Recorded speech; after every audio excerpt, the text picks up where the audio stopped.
Valencia Street, spanning 15 blocks in the middle of San Francisco's Mission District, is a vibrant street of nightlife, cafes, restaurants, and residents. And over the past few decades, the state of cycling infrastructure has been evolving, most recently into the center bike lane, which currently occupies the center of Valencia for 8 blocks. And not only is it an oddity as far as bike lanes go, it may just be the most controversial cycling thoroughfare in America. My name is Nick, and I like small things that move people. Subscribe for regular content. I heard about this bike lane while listening to a podcast called Bike Talk, so when I was in the area for Micromobility America, I had to check it out. Because yes, most bike lanes are controversial. However, the controversy is usually between pro and anti-bike lane points of view. But this lane has cycling advocates split down the middle. Many are praising it to be glorious and should be shared throughout the rest of the city, while others are calling it an abomination designed to relegate cyclists to guinea pig status. And even in my short time there, I saw the rift. I had no less than 4 people ask me why I was filming and proceed to give me their opinion of the center running bike lane. 2 of them told me they loved it and used it all the time, and 2 hated it, saying it was a disaster. But before I share some of the opposing perspectives, I'd like to show you what Valencia looks like, or at least did, on October 21st, 2023. The journey begins at Market Street. Turning right onto Valencia southbound reveals the first part of cycling infrastructure, a buffered bike stripe with soft-hit posts. This more or less continues for a few blocks until we reach 15th Street, the start of the center bike lane. Here we see a bike signal which only exists on either ends of the center lane, and the bike signal has priority, which allows time for cyclists to cross the intersection diagonally into the lane, turning red before a green for cars. Once on the lane, we see green paint and signs signaling bi-directional traffic, but perhaps more importantly, the protection. Low-profile black curbs run the length of the blocks, interspersed with K71 bollards every 10 to 20 feet. And here at the intersection of 18th, we can see an example of the new signs prohibiting left and U-turns. And on the next block is the first soft-hit post at the entrance of a lane. Coming up at 19th, notice the little speed bumps at the intersection, which are to discourage motorists from driving over the bicycle turnboxes in the intersections. And here we have the first buffered part of the lane. From there, the lane stays more or less the same until the terminus at 23rd, where you once again cross diagonally into a parking adjacent bike lane. And that's the gist, a quick ride down Valencia today, but it obviously hasn't always been that way. In the late 90s, there was a push for cycling infrastructure in San Francisco. And at that time, bike lanes were painted between parking and auto lanes, and it stayed more or less the same until 2018, when the first part of the Valencia Bikeway project was implemented by SFMTA between Market and 15th Street, culminating in those curbside bike lanes.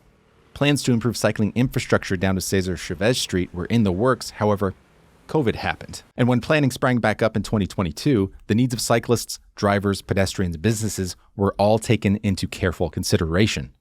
Different designs were offered up, but in the end, the center bike lane was given the green light and implementation began in April of 2023.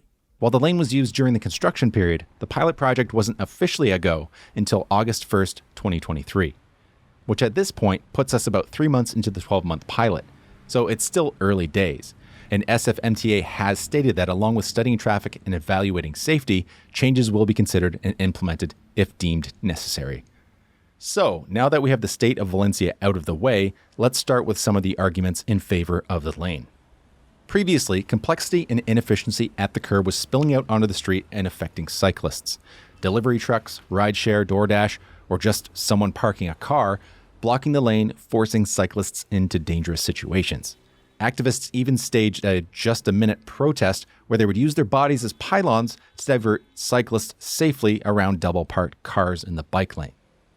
And the new configuration pushes that conflict from drivers onto other drivers, not cyclists. This also fixes the problem of dooring.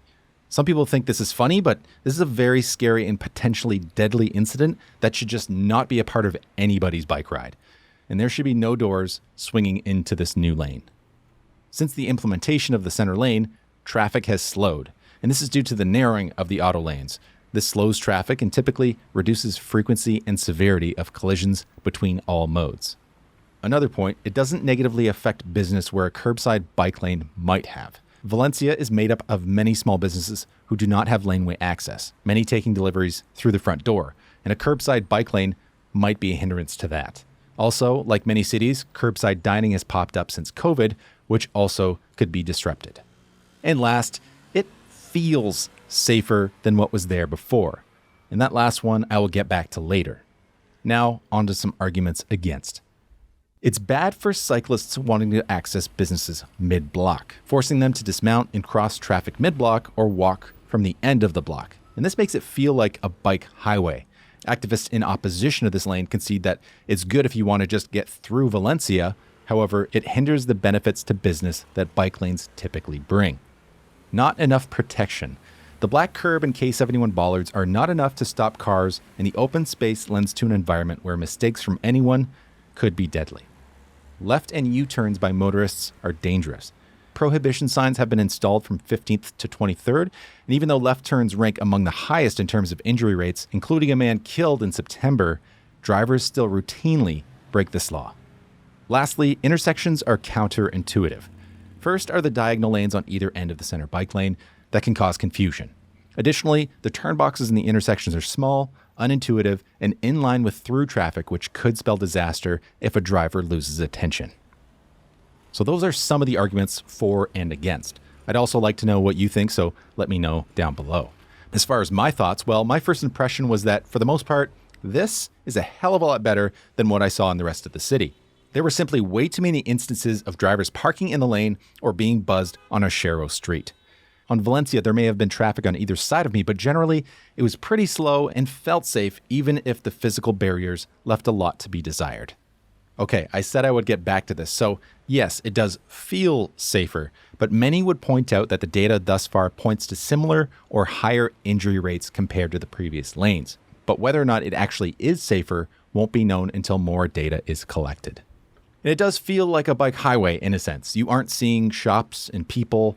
You are walled in by cars, moving and still, disconnected from places and happenings of the community, essentially robbing the rider of one of the greatest things about cycling. The lights, I found them somewhat confusing my first time. Here you can see me at 23rd, not initially noticing the green bike light giving me right of way. Also, there are advanced pedestrian signals in the city, which is awesome, but I thought that as a cyclist, I was allowed to proceed. Turns out I was the one breaking the law by jumping the red. Thankfully, that won't be the case in the new year. And finally, the turn boxes aren't ideal. Left and U-turns need to be locked down. Actual solid barriers need to be put up. My feelings are mixed, but overall, I liked riding this lane.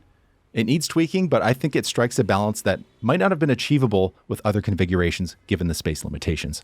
And it bears repeating, this is a pilot. Changes will likely be made as data is collected. While I absolutely agree with the points made against and believe this is a perfect place for a pedestrianized street, this may be an example of trying to not let perfect be the enemy of good.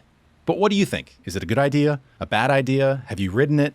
And would you like to see something like this in your city? I might. But anyway, I am personally very interested to see how this pilot shakes out. And I think that this is something that the global cycling community should pay attention to and learn from. Because at the end of the day, whether you're for or against this particular lane, I think it's safe to say we're all fighting for the same thing. Safer streets for everyone. And with that, my name is Nick. Thanks for watching. Oh, and once again, shout out to Bike Talk. Awesome talks with locals like Stacy Randecker, who has an epic rant that might just get you fired up.